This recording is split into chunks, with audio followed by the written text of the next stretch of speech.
नमस्कार। जन सेतु मध्य प्रदेश छत्तीसगढ़ में मैं आपका स्वागत करता हूं। जैसा कि हमने कल बताया था, कल एक स्टोरी खोली थी, एक भयावह स्टोरी, एक भयावह सच कि एक एनआरआई बाहर के फॉरेनर व्यक्ति को, जिसकी सिटीजनशिप जो है वो रशियन की है, वो इंडिया आता है और अपना पैसा लगाता है और किस प्रकार उसके साथ इंदौर में फ्रॉड होता है और कितना उसको धमकाया जाता है। 9 तारीख से जो भयावह रात चालू हुई, जो भयावह दिन चालू हुए, उसके आगे का आपको गौरव जी बताएंगे। गौरव जी। हाँ जी, अभी 11 तारीख को मैंने आपको बताया करीब 6 बजे जो मेरे को धमकी दी गई वो संजय जयसवानी के घर में, उसके बेडरूम में, जहाँ पे 6-7 लोग बैठे हुए थे। उसके बाद में मैं घर गया वापस, और घर भी जय माते गार्ड मेरे साथ में आए। मैं घर आके फिर 6:52 पे फ़ोन आता है संजय जयसवानी का मेरे पास में। 51-52 टाइम मेरे को इसलिए याद है क्योंकि धमकी देते उसने बोला कि तेरी माताजी दिल्ली में, तेरी माताजी के घर के पास में 6 लोग हैं और वो 5 मिनट में वहाँ पहुँच जाएंगे, 7 बजे से पहले पहले। अभी वो चीज़ तो जो उन्होंने भाषा इस्तेमाल करी वो तो मैं यहाँ पे कैमरे के सामने बोल भी नहीं सकता, ऐसे शब्द हैं। तो उसके बाद में उन्होंने फ़ोन रखा, संजय ने फ़ोन रखा, और 9:15 बजे उसके बाद में 5-6 लोग घर पे आए, मेरे रूम में आए और मेरे साथ, और वो रहे करीब 9:15 से लेके 11:15 11:30 तक। इस मध्य आपके साथ मारपीट वगैरह भी हुई? हाँ, मेरे साथ छीना झपटी हुई, मारपीट हुई। मेरे 2 मोबाइल फ़ोन, लैपटॉप और सीसीटीवी की कवरेज की हार्ड डिस्क वो लोग लेके गए। उसके बाद में फ़ोन मेरे ऑन थे, और मैं, जो मेरा नौकर है, उसके पास एक स्मार्टफोन था, उसमें एप्पल आईडी में लॉगिन करके अपने फ़ोन की लोकेशन देख रहा था। लोकेशन संजय जयसवानी के घर की बता रही थी, वो भी मेरे पास स्क्रीनशॉट है। ये बात 11:15 की हुई, और उसके बाद में ये लोग ने मेरे को घर से नहीं निकलने दिया। 13 तारीख तक दोपहर तक जो है मैं घर में ही था। मेरे को नीचे लोग बैठे हुए थे। 11 से 13 तक आपको बंदी बनाकर रखा गया? हाँ जी। उसके बीच में 12 तारीख को हमारे को 8 घंटे के लिए लेके गए थे, किडनैप करके संजय जयसवानी के घर, मेरे और मेरी माताजी को।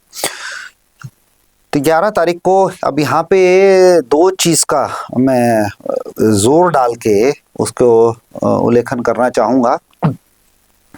उसी समय 9:15 बजे मेरे को 11 तारीख को बंदी बना के रखा।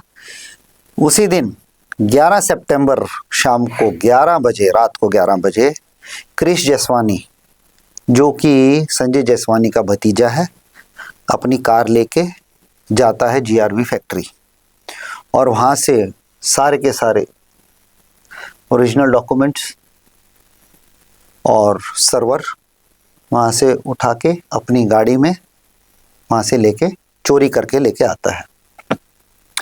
उसके बाद अब वो डॉक्यूमेंट्स, मैं बंदी, सीए निश्चित वो उनके घर में बंदी, रोहित भी उनके घर में बंदी, और उसके बाद क्रिश जयसवानी वहां से डॉक्यूमेंट्स लेके आता है। अगर इन कड़ियों को जोड़ा जाए तो फिर आप देखेंगे 13 तारीख की जो एफआईआर निशित ने करी है, उसमें लिखा, उन्होंने अपना बयान में बताया है कि उनके साथ में मारा पीटी हुई, घूंसो लातों से मारा,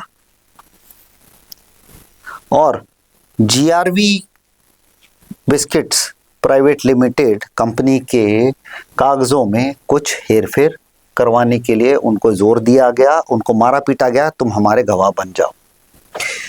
निश्चित ने ये लिखा है। इसके अलावा मेरे पास में इंफॉर्मेशन है, डायरेक्ट वीडियो तो किसी के बेडरूम का मेरे पास में वो तो सीसीटीवी का कवरेज होगा नहीं, राइट, पर ये कई लोगों से सुनी हुई और काफ़ी कंफर्म इंफॉर्मेशन है। रोहित को इतना मारा पीटा गया है, जो एक निश्चित ने नहीं वर्णन किया इस बात का कि रोहित का एक पाँव के नाखून प्लास से खींचा गया है। और ये सब हुआ है संजय जायसवानी के घर में और उसके बेडरूम में। यानी संजय जायसवानी इस पूरी घटना का मुख्य पात्र है। बिल्कुल। आपको भी प्रताड़ित किया गया है। हाँ, तो उसके बाद में ये 11 तारीख की, ये तो हमारे को, ये जो मैंने आपको बात बताई वो हमारे को बाद में पता लगी। 12 तारीख को मेरी माताजी आई हैं दिल्ली से, और करीब 12 तारीख को 8:30 बजे हमें कार में बिठा के, जिसमें कि उनके बॉडीगार्ड आगे बैठे थे, उनके पास पिस्टल थी, कार में घर लेके गए हैं। हालांकि 100 मीटर की दूरी पे उनका घर है मेरे घर से, संजय जायसवानी का। वहाँ पे हमारे को सुबह 4:30 बजे तक बिठा के रखा है, 8 घंटे। और उस दौरान धमकियाँ मेरी माताजी के कई बार बोलने पे, बेटा आप दोनों की कोई प्रॉब्लम है तो आप बैठ के इसको बातचीत करके ख़त्म करो, कोई ऐसी बात।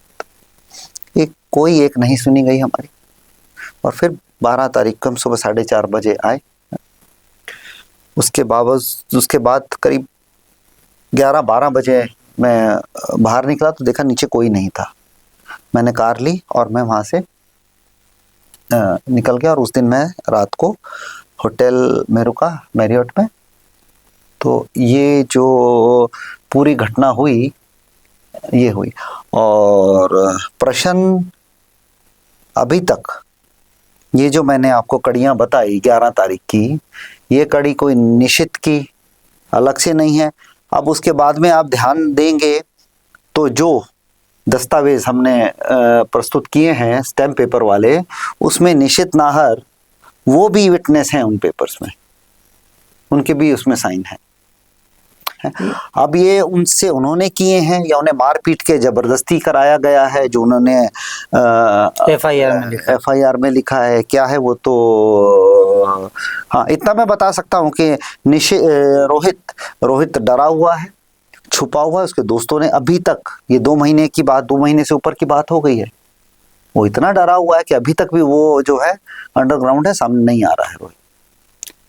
यानी कुल मिला के इस पूरे घटनाक्रम में 9 तारीख से लगा के 13 तारीख तक प्रताड़ना का एक ऐसा भयावह दौर चला, और एक ऐसे नागरिक से जिसने यहाँ बाहर का रहते हुए इन्वेस्टमेंट करा, और एक व्यक्ति अभी भी सम्मुख नहीं आ रहा है क्योंकि उसे इतना डराया धमकाया गया है। हम जो बता रहे हैं उन सब का सबूत हमारे पास है, सबकी चीज़ें हमारे पास है, और हम यह खोलना चाहते हैं कि आखिर कितना बड़ा षड्यंत्र किस प्रकार रचा गया। अगली कड़ी में आपको बताएंगे कि प्रशासन और पुलिस आखिर क्यों 2 महीने तक मूक दर्शक बनी रही और क्या क्या उनके सामने कंप्लेन गई है। हम आपसे विदा लेना चाहते हैं, अगली कड़ी में फिर मिलेंगे। धन्यवाद। सत्यमेव जयते।